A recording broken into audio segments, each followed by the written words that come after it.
Hello everyone, this is Preeti. Welcome back to my YouTube channel where I made videos related to data science, artificial intelligence and programming languages. So if you are into this type of content, then please consider subscribing. This video is the continuity of computer vision playlist. Well, till now we have done with the basics of image processing, like how we can read or write an image, how we can save an image. Apart from that, we have done two small projects. In the first project, we have done how we can detect a face from an image within just 5 lines of code. In our second mini project, we have done how we can detect an eyes, nose as well as face in a real time. Now in this video, we are going to perform another mini project on edge detection. So in this video we are going to see how we can perform a real-time edge detection via webcam as well as via any video. So before starting this, I just want to show you guys what we will get as an end result in this video. Now let me just run this program. Okay, so you can see that how easily we can find the edge of any object.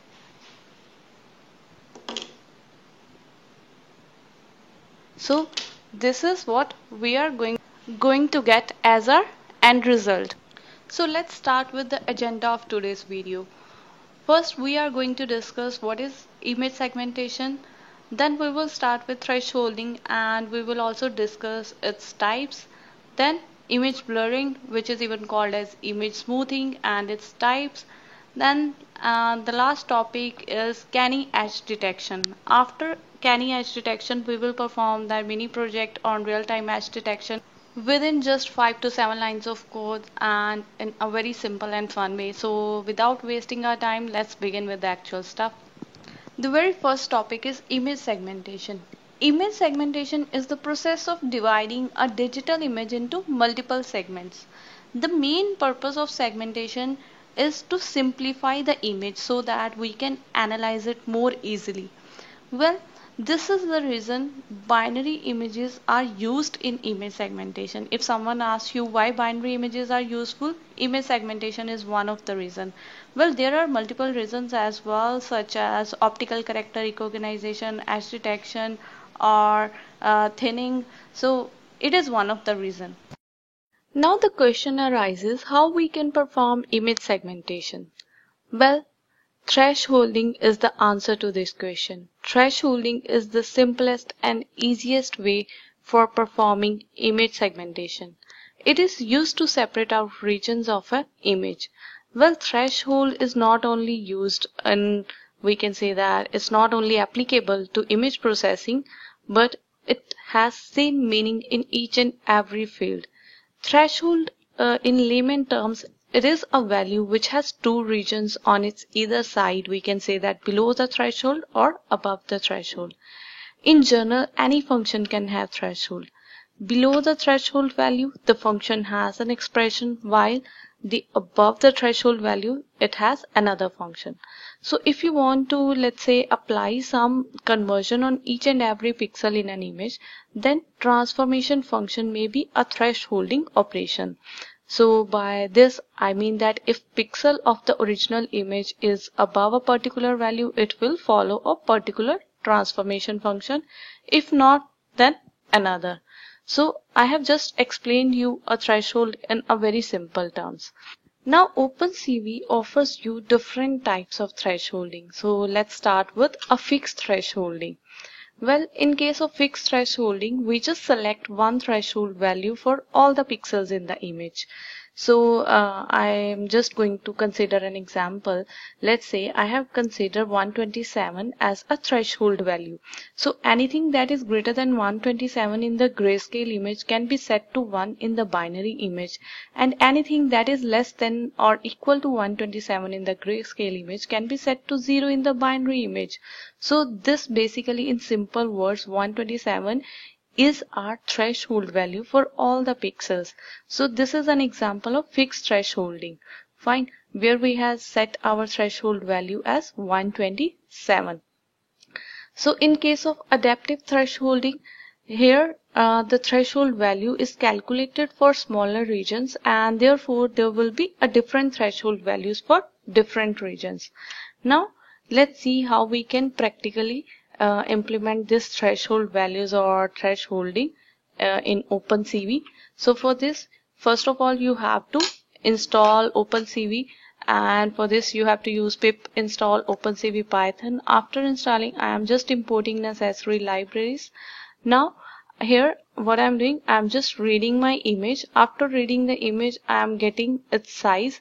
If you are not familiar with this basic functions of image processing, I would recommend you guys to watch my first video on image processing basics part 1, where I have explained all these basics of image processing, how to read an image, how to save an image, how to write an image.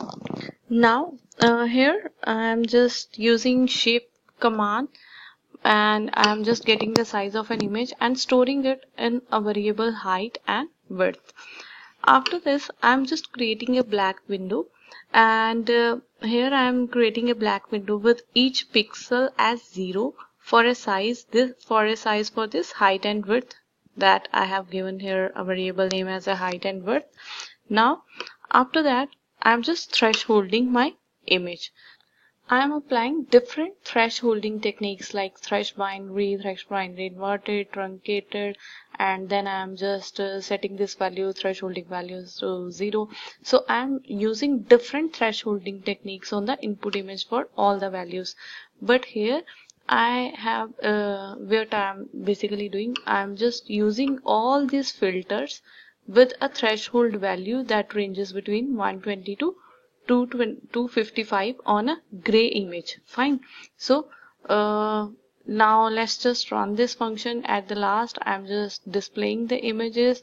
Okay, so we can also perform this with the help of adaptive threshold that we will do in future. So let's just run this program, and this is our output. You can see the difference between all these techniques. So now let's move to our next topic, that is image smoothing or even image blurring. So it is achieved by convolving the image with a low pass filter kernel. So it is very useful if you want to remove noise from your image or from your video.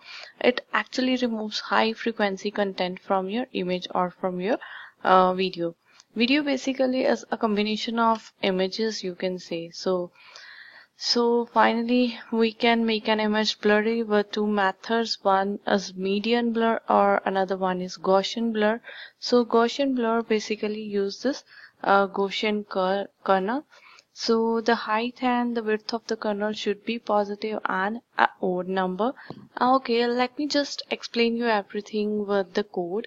Here what I'm doing, I'm just reading my image, and after reading the image, I'm making it blur using a Gaussian blur. Gaussian blur, I have already told you, it basically uses Gaussian kernel. And here what I'm doing, I'm just passing my image, actual image, along with the height and the width. This is the height and the width of a kernel. And remember just one thing, in case if you specify only one, then it will consider the same for both the cases, means height and width, it will consider same for both. So now here I'm just representing my original image as well as blurred image. So let me just run this, and you can see here that this is my original image and this is the blurred one. So you can see the difference between both the images. Now we can also perform the blurring of an image using median blur. In case of median blur, the median of all the pixels is calculated, as the name indicates that it's a median blur. So the central value is then replaced by the resultant median value. So as similar to that Gaussian blur, here there we are using Gaussian blur function. Here we are going to use median blur function, median blur method. So I'm just reading the image, then I'm just using this median blur function, and after that I'm just passing my original image, and this will basically apply the noise along with the median blur. If I mention it as 5, that means that it will apply 50% noise in the image along with the median blur. Now this is the output that we get after applying the median blur. Now let's talk about canny edge detection. Well, canny edge detection is the most popular edge detection algorithm in OpenCV. It is used to find the edges in an image or in a video. So the canny edge detector is also known as optimal detector. This is the syntax for using canny function for finding the edges. So min-val and max-val are basically the minimum and the maximum intensity gradient values, and image here stands for the image that we are using. So basically it aims to satisfy three conditions in finding the edges. The first one is low error rate. You are familiar with error rate. The second one is good localization. So basically localization, what does it means?